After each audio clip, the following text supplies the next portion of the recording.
एकदम इमरान प्रतापगढ़ी अनसेंसर्ड।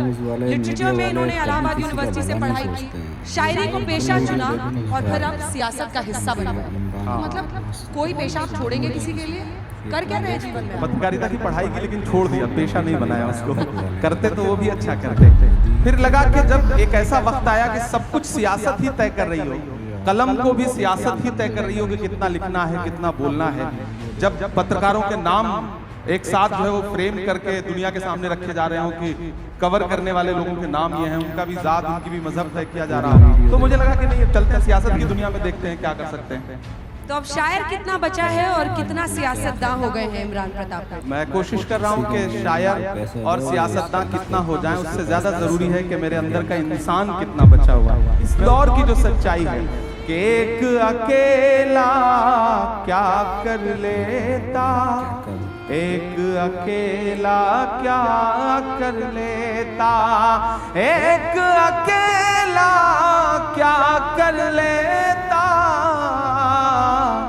भीड़ ने घेर के मारा होगा, पहला नाम हमारा होगा।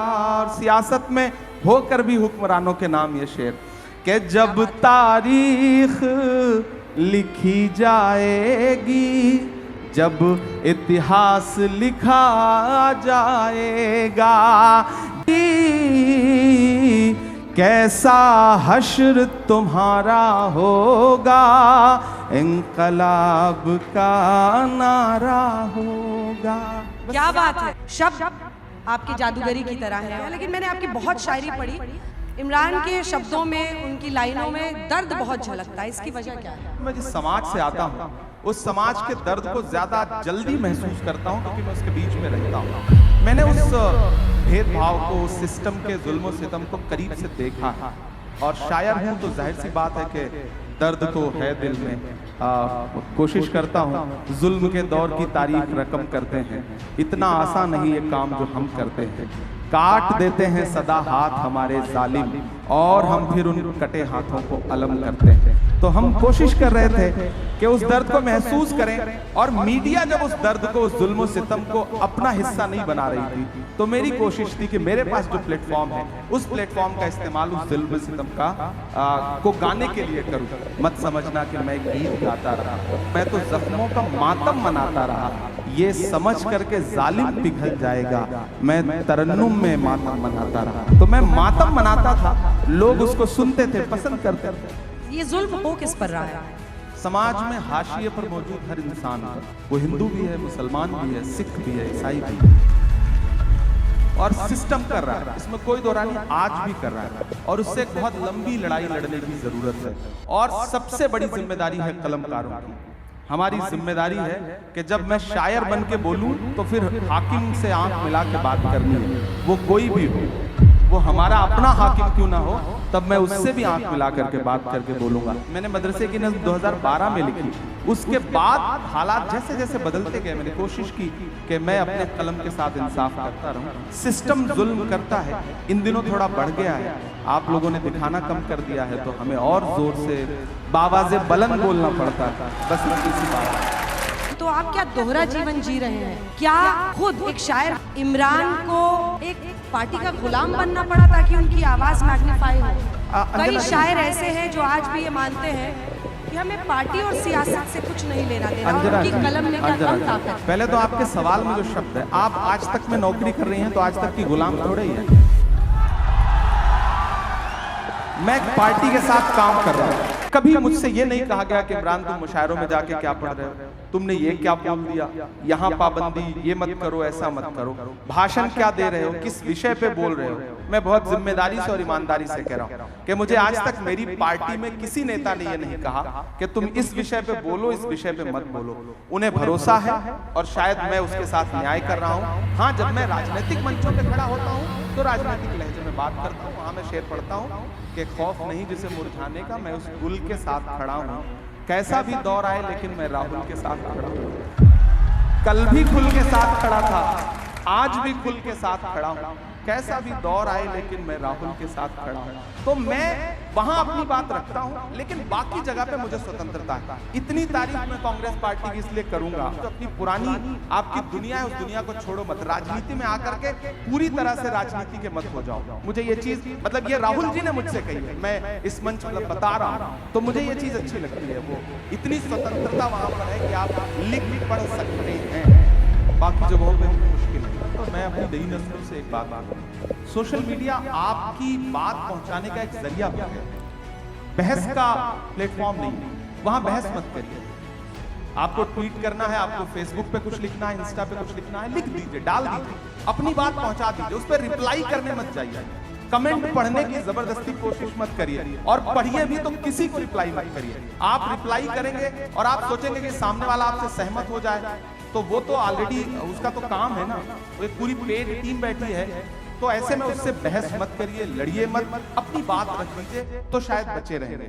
लेकिन आपको जीना भी है, मीडिया तो आपको दिखाएगा नहीं, तो सोशल मीडिया का सहारा भी लेना है। तो ऐसे में हमारे पास माध्यम क्या है? हमें लोगों के पास जाने के लिए एक तो मंच है, दूसरा वो वाला प्रपंच है, तो उससे निपटना ही है। तो आप कैसे पार पा सकते हैं? यही सुंदरता है। ये नया भारत है, ये घर में घुस के मारता है। यहाँ पे बैठे हैं, मंच हमारा है, बाकियों का प्रयास यहाँ मत निकालिए। हम यहाँ अगर आए हैं ना, तो आपने हमें बुलाया है, हम तब आए बिल्कुल, हमारे हैं। हम मेहमान हैं आप। हमने कितने खास सांचों में बुलाया ढल के आए हैं, कितने सांचों में ढल के आए हैं, ख्वाब की तरह पल के आए हैं। तुम सिफारिश से जहां पहुंचे हो, हम वहां खुद ही चल के आए हैं। तो हमें तो बुलाया गया, हमें तो बुलाया गया है। क्या राजनीति में आना जरूरी हो गया था इमरान? बिल्कुल जरूरी हो गया। बहुत सारे शायर ऐसे हैं जो मानते हैं कि अपनी कलम को आजाद रखना किसी भी एक पार्टी की विचारधारा से उनकी पूरी जिंदगी का लक्ष्य होता है। आप जिस दौर में जी रहे हैं, ये कहना कि मेरा सियासत से कोई लेना देना नहीं है, ये सबसे बड़ी सियासत है। जो भी ये कह रहा है वो सबसे बड़ी सियासत कर रहा है। वो अपने आप को सबका रखना चाहता है। आज का दौर ऐसा है कि आप सिर्फ जुल्म को बुरा मत कहो, जालिम को बुरा मत कहो, जो अच्छा है उसका साथ भी दो। हम सिर्फ फेसबुक पर, ट्विटर पर, इंस्टा पे पोस्ट कर देते हैं, ये मामला हुआ, ये बड़ा गलत हुआ। जिसके साथ गलत हुआ उसके साथ खड़ा कौन होगा?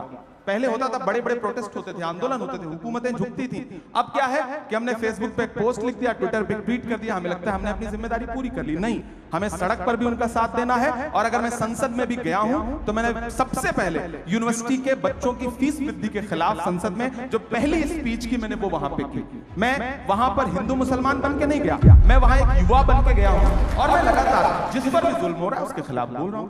और मेरी नई नस्लों आपके नाम ये शेर कि आप चुपचाप जुल्म सहते हैं, आप चुपचाप जुल्म सहते हैं, आप चुपचाप जुल्म सहते हैं। क्या हुआ आपकी जवानी को,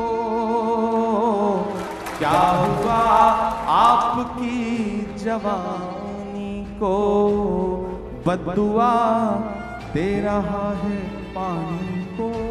कनेक्ट कैसे करते हैं लोगों से? मतलब एक शायर वहां खड़ा होता है या पॉलिटिशियन खड़ा होता है? लोग मुझे सुनने आते हैं, देखने नहीं। मेरे साथ यह है कि जो आवाम आती है मुझे सुनने, वो लाई हुई भीड़ नहीं होती, आई हुई भीड़ होती है।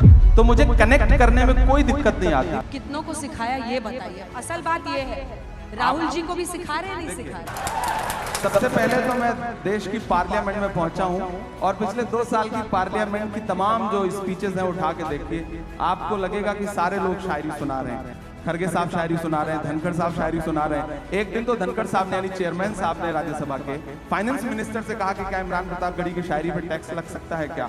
वो आप वो वीडियो उठा करके देखिए।